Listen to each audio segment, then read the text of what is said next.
Hey there, honey bunnies. Welcome to episode 138 of the Sovereign Storytellers podcast with your host, Michelle Wolf. Today's episode is Don't Call Me a Witch. Okay, I've checked all my social media numbers. Y'all go ahead and unsubscribe if you feel like you need to. It's fine. I still love you. So I won't say the name of the person who, you know what? My headset is slipping. Hold, please. Okay, hopefully that's the last swishy swish noise we get. I'm going to try not to walk up and down the hallway this time and have so much swishy swish noises from the headset. Okay. So, a person who shall remain unnamed, I'll tell them who they are, but I don't know if I doubt they want to be publicly identified. So, someone asked me a question. What's my problem with the word witch? Like, why does it bother me so much? It was phrased quite nicely, not like I just said it. But it was a valid question because I do have a negative reaction when I hear the word witch. I don't care if other people call themselves witches, but I have a negative response to it being applied to me. And I have asked myself before, like, what's your problem, Wolf? Why do you get so upset? Not so upset, but why do you get so about this word? So, of course, there is a prior episode about the witch wound because we do go through fear.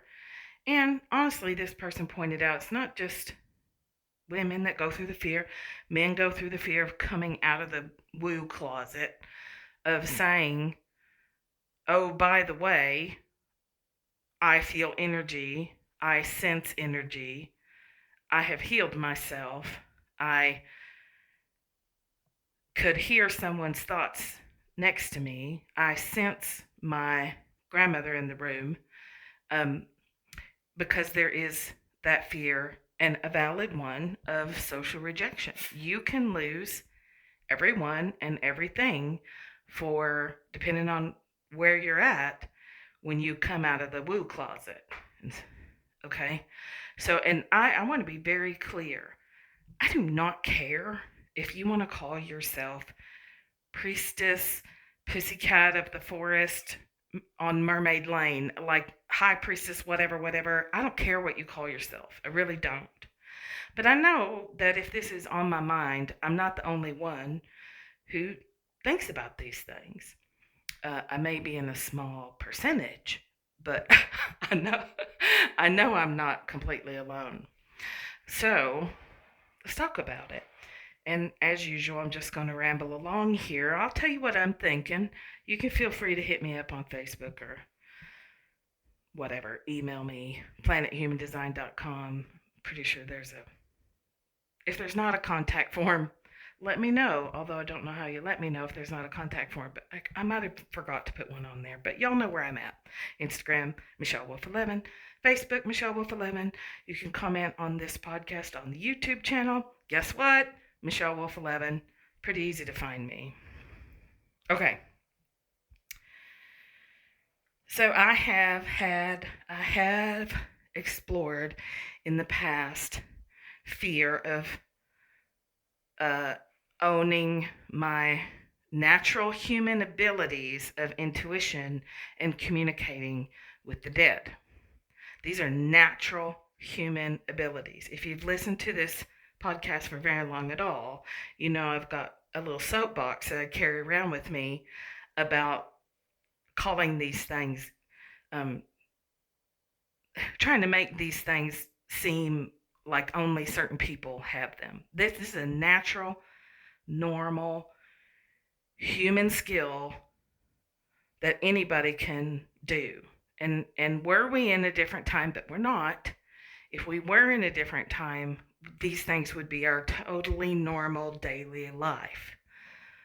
Talking to the dead, having some rituals that shift your brain, noticing the moon cycles, paying attention to the feel of certain plants, certain rocks, crystals, etc.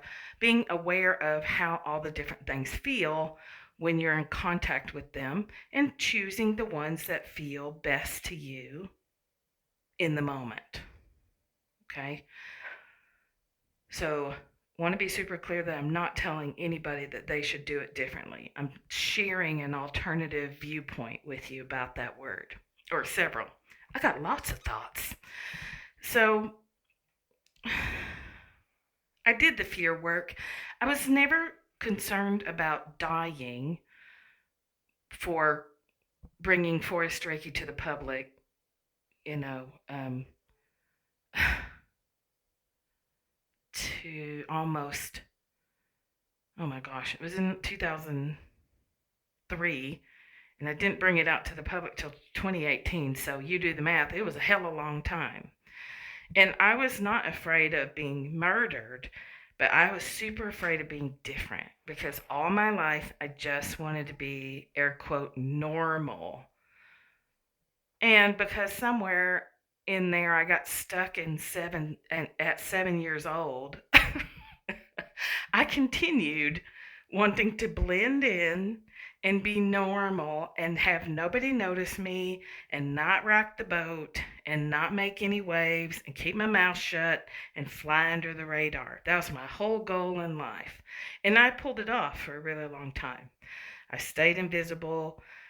I had to train myself to make eye contact. I had to train myself to talk about difficult things. When I was a social worker, I got trained in forensic interviewing of children, having to talk about hard things. So I had to get up past all that, but I had to train myself to do it because I didn't make eye contact. I didn't make small talk.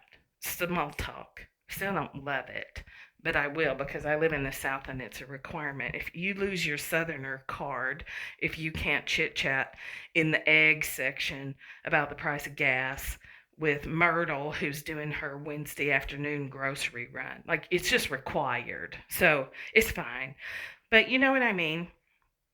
When we're young, we're not the same as when we're not. Duh. So I was not afraid of that. I was afraid of being different. Different. And then I thought for a long time, well, maybe I'm afraid of being different because different gets you dead. If you're not a part of the tribe, left alone in the woods, you're left alone in the woods to be eaten by wolves, kicked out. Boop, out you go. You're out of the tribe. In times past, that would equal a death sentence automatically. Out of the tribe, dead, period. But that wasn't it. And I've had a couple of brushes with death, and I'm not actually afraid of death. I'm afraid of, whatever pain, whatever pain might be involved in exiting, shaking off the mortal coil. I'm a little nervous about that. But the two times I actually believed I was about to be, dead, I was not afraid at all. Quite the opposite. So I hadn't really, once I explored that and I was like, okay, I just have to get over the fear of being different and the sadness that came with that. And then I found human design and found that there's a lot in my chart that comes with blessing and curse, like everything. But part of the curse, part of the blessings is a sense of being an outsider and a loner and being lonely. And that's something that is never going to change. And so, in a way, that's super nice to find out because you can just kind of make your peace with it. Oh, this is an aspect of me in this incarnation. I can feel these waves of loneliness and I can just be with them. I don't have to try and fix them because they're not really fixable. And that's okay. There's a great deal of peace in that. So once I got past that, I never really paid much attention, other than I'm aware that I flinch when people use that word. That word, the W word, the which word, where I flinch. So after this person asked me that question, I had nothing to do for quite a few hours after that. Whatever. But I contemplated it a lot. Like, why are you being weird about this word. And so I feel like it's a distraction. It is a word that at one point in time meant something positive. It was a title of respect. It was nothing but good. But that time is not now. And there have been hundreds and hundreds and hundreds of, let's say, stain put upon that word.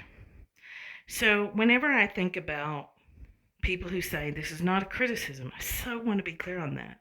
I'll happily criticize people when I feel like it, but this is not a criticism because I really am. You do you, boo. But this is the problem with that word. Hundreds of years of negative layers of fear and trauma and torture and the depths, the worst depths that humans can sink to, the most horrific, unimaginable cruelties. There's no words for it, right? It's just evil, the things that were done to people who were accused of being witches. Male and female, children, shit, the family dog probably got, one of the dogs probably got burned at the stake. It was horrible. There's no words for the horror of it. It's indescribably heinous, right? Okay, so hundreds of years, that word witch is a bad, bad thing to call someone. Whoa, it's bad. And everyone who hears it tenses up. So I understand the good intention of let's reclaim this word. Let's take it back. Let's call ourselves by this title, and sort of make it be okay. That doesn't work. You to me it's like sort of I'm gonna insist that this word that's so heavy be light. It's sort of like if you think about the concept of when a trauma happens in a house, a sensitive person can come into the house and they feel something. Sometimes that's misinterpreted as an earthbound spirit, and I disagree with that too. I'm happy to criticize that one if you want a podcast episode. It's an imprint, an energetic imprint, and we can feel it. You go in a house and it just doesn't feel right. That's an energy that your body is perceiving, and you're aware that you're not comfortable in that space for whatever reason. And we can clear houses and make them better a lot of the times because it's just energy. But this word is so... my opinion is this word needs to be given a very nice, dignified funeral. And that if you feel like you need a title or a word that puts you in a group that does certain things for the benefit of having a sense of belonging or whatever that is for you, find another word. Shit, make up a word. Because the witch word, I don't believe, can be saved or should be saved. Because it doesn't matter. That title doesn't matter. It only means something because we're making it mean something. And there's a whole lot of energy being put into resurrecting a thing that no longer exists. We aren't back there. We aren't in the 1400s, 1300s, way, way, way back when being a witch was a good thing. We are so, so, so far away from that. So then I wonder, why are we spending so much time taking a fixer-upper of a word and trying to bring drag the past forward and make that word mean a good thing, have positive connotations. Why are we doing that? Why is there so much investment in resurrecting a word that I think is like 3-day old fish? Like, throw it in the trash and move on. Find a new word if you need a title. So then the next step of thinking is, why do we feel like we need a title to do normal human behavior? We have separated, it's been brutally ripped away from us, the traditions and the awareness of normal human behavior. Psychic skills, the ability to hear the dead, to sense earthquakes before they happen, to hear, things that you need to hear. All the intuitive skills were stolen from us, but they are normal human behavior. So that's, in a sense, I'm being a little dramatic, I know, but in a sense, it's like saying I need a title to breathe. I'm a breather.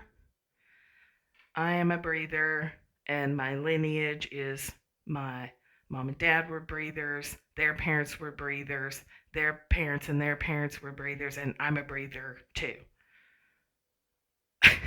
Okay, I get it. I'm being dramatic and a little facetious. But to me, that's how it feels. It feels like we're distracted by a need to put a title on a normal human set of behaviors: attunement to the earth, rituals, moon cycles, awareness of the planets, awareness, right? We can boil all of this down to, we used to be at 100% capacity awareness. I'm making a big assumption here because we don't really know. And now we're functioning at, like, on a good day, probably 8% awareness, right? We have 92% awareness to grow into. But we don't need a title to do that. We just need to relax. When you relax and trust that what you're feeling is legit, these things start to happen more and more. And you know what makes it legit? That you're feeling it. You don't have to run to a medium and say, please validate my experiences so that I can feel legitimate, so that I can actually have this normal human ability, right? All that comes from the mind. I purposefully didn't use tools. Well, that makes it sound like I consciously chose. I didn't. I just did not like ritual. I did not want to read a bunch of books about psychic stuff. I did not want to read a bunch about meditation or crystals or oils or any of that. I didn't want anything to do with any of it. And part of it was, at that time, I still didn't want to be a weirdo either. But looking back, it has served me so well, because never did I look outside of myself for something to help me feel the oneness, to have those experiences of the oneness and the wordlessness, and those peak experiences where you feel your oneness with God, whatever name you put on that. You feel it. It's like you're blown open, and you are aware that you are something so much larger, and a little thread of you is expressing through this meat suit, this temporary meat suit, who, left to its own devices, would never really be afraid, except unless there was legitimate things to be afraid of. The mind just keeps our body scared, right? Because all the thinking. So having a title, having a group to belong to, and I air quote belong because it's a mind game. And again, don't change it if it's working for you. But if you keep trying to find a sense of belonging by slapping a different label on yourself all the time, trust me, you will not find it, because it's not something you can find, because it doesn't exist. We think it exists. We tell ourselves it exists. We join a group and we tell ourselves, oh, this feels so good. I'm part of this group. I'm part of a thing. I'm in the in crowd. I don't have to be scared that I'm going to end up in the woods eaten by wolves.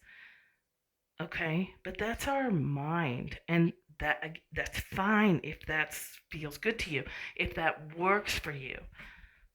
And also, what would open up for you if you contemplated, what if I had a direct relationship to the divine that had no title, that wasn't connected to any group? What if I sat outside and listened for whatever wanted to be heard by me? Okay, it's a listening, like if you've ever lived out in the woods and you're outside at night and you hear a branch snap, you immediately are listening. You're alert and listening, not afraid if you're used to being in the woods. If you're not, you might be scared. But after you're used to it, you don't freak out about it because you don't have information yet. It could be a bear, it could be a deer, it could be a stray dog, it could be anything. And so you're listening for more information before deciding if you need to turn tail and run back in the house. Which I've done. Don't laugh, it's not funny. Sometimes it was a bear. I have pictures. Um, but you know what I mean? Like, you're in the house alone and you hear a sound, and you're not scared. You're just like, oh, let me stop everything, turn off the TV, let me listen with my whole body. Just listening. Do I hear any more sounds? Is my body reacting? What are the cats and dogs doing? If your cats and dogs are still sleeping, there's nothing to worry about. Go back to bed. Turn TV back on. But what if you just listened, sat outside and listened, and didn't, and you have experience, and then you come back from the experience and you want to share it with other people who understand it. And that's also a normal human behavior. But ask yourself why. What is it your mind is seeking in the sharing? What is it your mind is looking for in the claiming of a title that comes with an enormous, heavy energy? Which, in my opinion, is unnecessary. It's an unnecessary burden to be carrying that weight around, trying to change it. All things have a cycle of life and death. That word to me is dead. Which is dead to me. It's a dead word to me, and it feels very uncomfortable to hear it, to contemplate applying it to myself, because to me it feels like standing in concrete. There's no air in it. There's no life in it. That's my experience. Your experience might be completely different. You might feel super empowered by that word, or you might like the fuck you energy that's sometimes in that word. Sometimes we need that, fuck you energy to break the chains of trauma and whatever. Sometimes we need that. But question why you need it. What are you getting from it? And is it actually helping you, or is it harming you? Because let me tell you, I've seen some comment wars break out over this word in women's groups that ought to know better. because they're in there with the whole, you know what, the irony is thick. So why do we need a title? Why do we especially want to have a title that's so heavy and so historically horrendous? Why do we feel the need to go back to the past and drag something forward that no longer exists? To me, this is another variation of the nostalgia 50s that some of that other group really, they want to, oh, when the nuclear family and mom stayed home and nobody ever had an abortion, which was all a lie. I mean, that's ridiculous. But it's this romanticism, our present, we don't like it, so let's go back to the past and take the meager information that we have and drag it kicking and screaming into the present, but we're really projecting onto the future. You see what I mean? It's it's complicated. And I think asking these questions gets you down to, do I feel like I have to use that word because all my friends do, and if I don't call myself a witch, then I'm going to be, you guessed it, kicked out of the tribe, dead in the woods, gnawed on by a wolf. Am I claiming that word because I'm in fight mode? I want to fight and make it okay again and make people accept it and make people elevate it and make it mean what it used to mean? Do I claim that title because I don't feel that heavy energy? I don't feel like there's any history baggage that I'm carrying around if I call myself by that title. Am I looking for that title so that I fly under the radar just in a different way? For belonging, for a sense of safety, all these things that to me are such a distraction from your true power. If you only have a certain amount of energy and you spend your energy fighting on Facebook about this word, you, to me, have been deceived by the deceiver. I talk about Satan in a metaphorical sense only. I do not believe there's an actual devil. I do believe there's a counterbalance of high expression, low expression of energies because that's nature. There's total health and there's total decay. And when I read the Bible, I see Satan as that voice, that distraction. Our mind, I don't think we need to kill our ego. I don't think we need to change our mind because I don't know if you've noticed, but trying to do so does not work. Go ahead and try to kill your ego. Good luck with that. But we can be aware of it and choose to do something different with the energy we have available. So, Satan in the Bible is the biggest distractor, right? He says horrible things.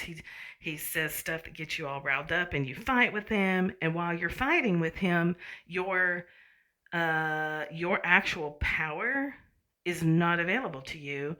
And all your energy is spent defending something that doesn't need defending.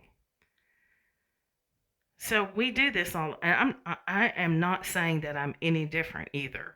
I'm just, again, I just want to offer some alternative ways to explore this word because it does come up a lot, and I do think it's not the great thing that we think it is or we've been told it is.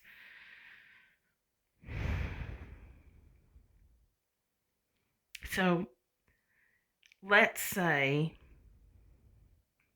that the counterbalance of low energy draws our attention to something that is a perfect distraction from where your actual power is.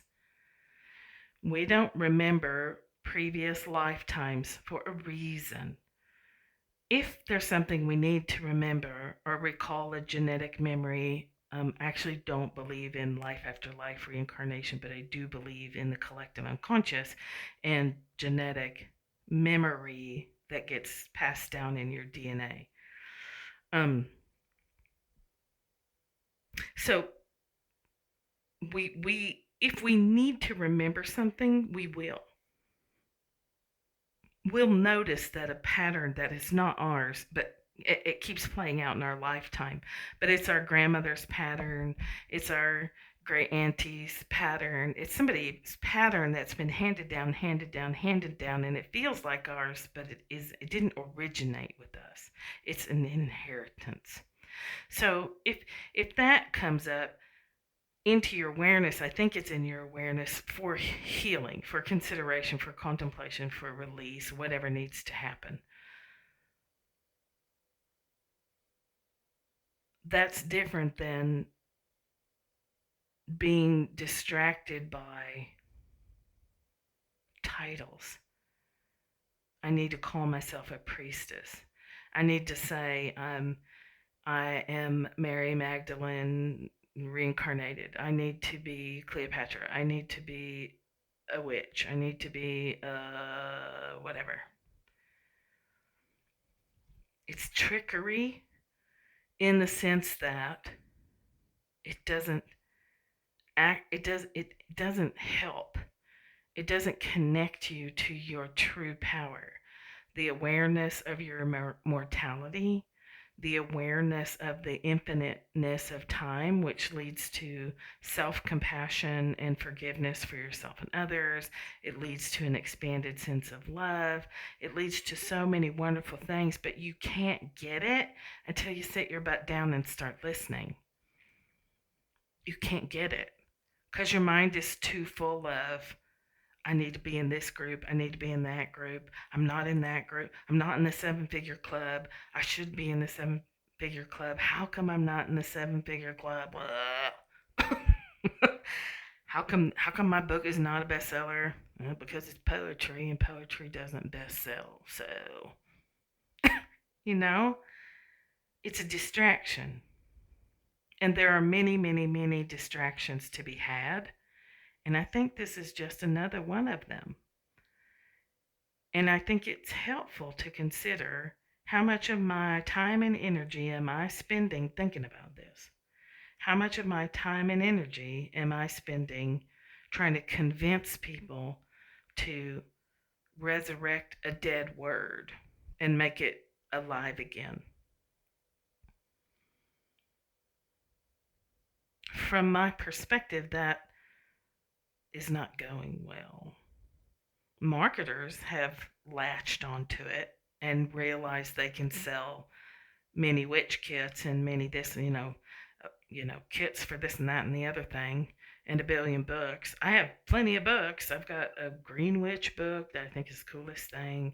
I've got a Kitchen Witch. I think those books are great. I like to cook, so and little rituals, right? But again, normal human behavior, normal cleansing herbs for the home, normal time outside with plants for which induces the relaxation response in the body, which opens the doorways to your body healing itself without the need to go to the doctor all the time.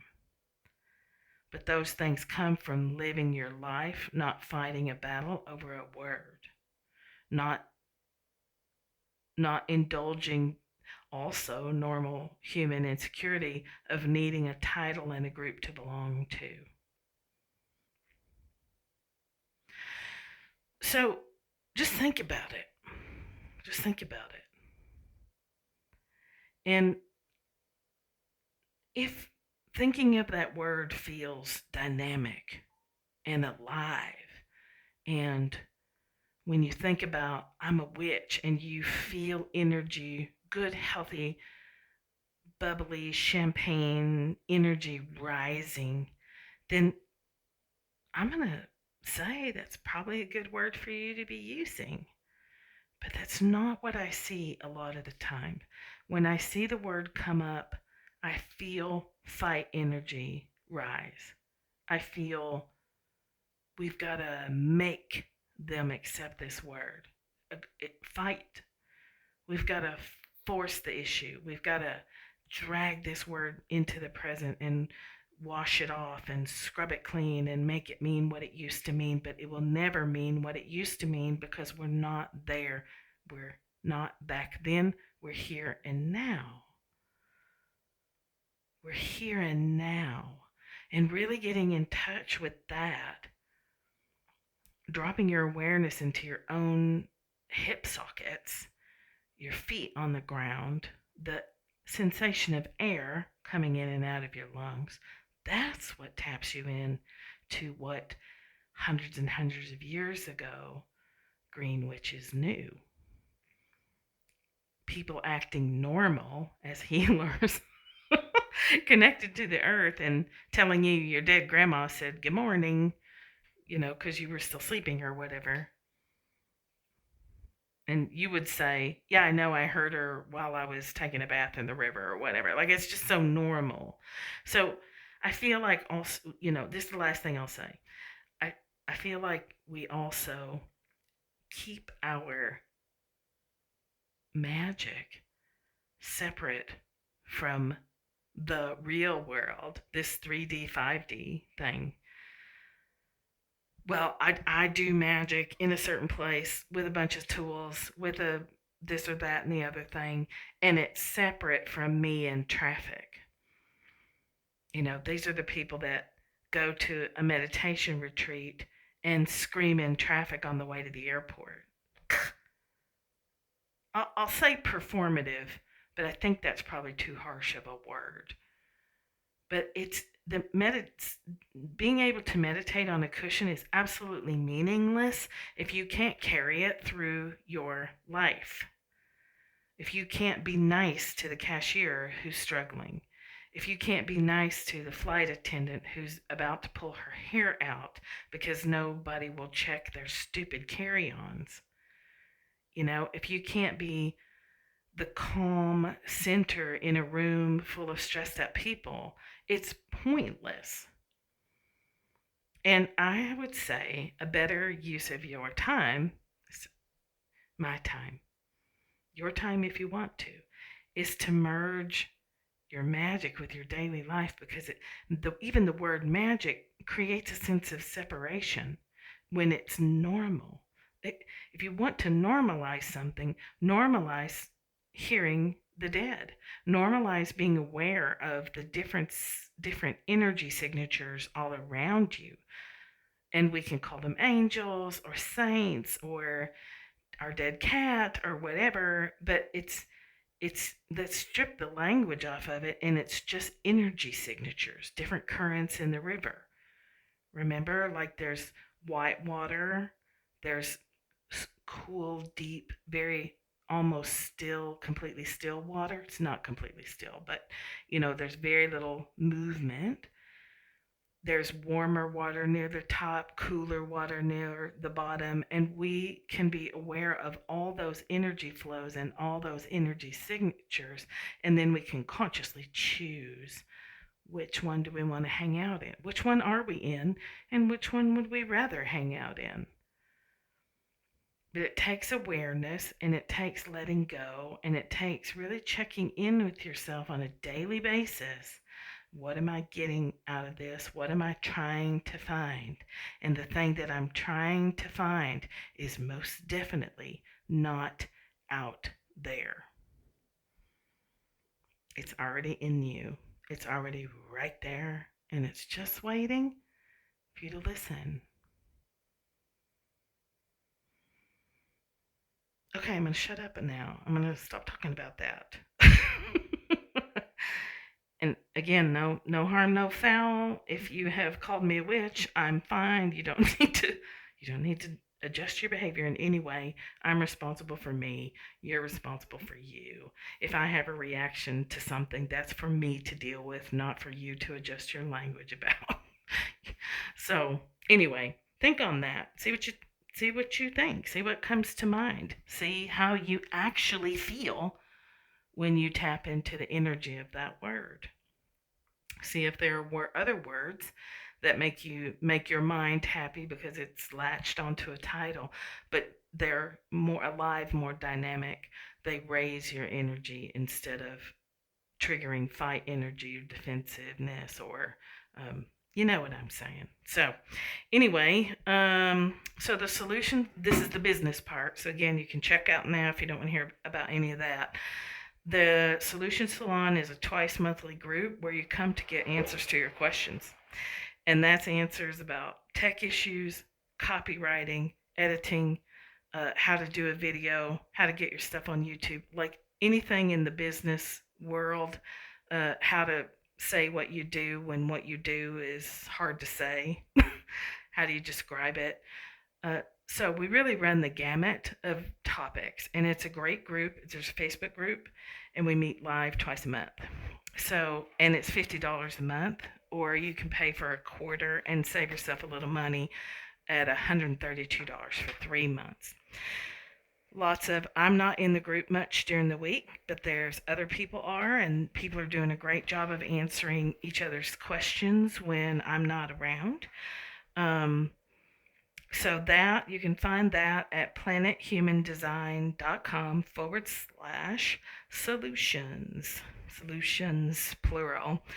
Um, and really, that's pretty much all I have going at the moment. You can always check in for human design coaching. Clarity sessions are available.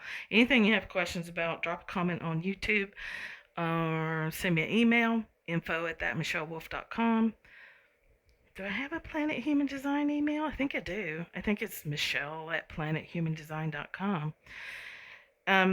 So yeah, so that's the end. Oh my gosh, almost 42 minutes. Bless your hearts if you're still here. I love y'all so much. Until we talk again, think less, feel more, and I'll talk to you later.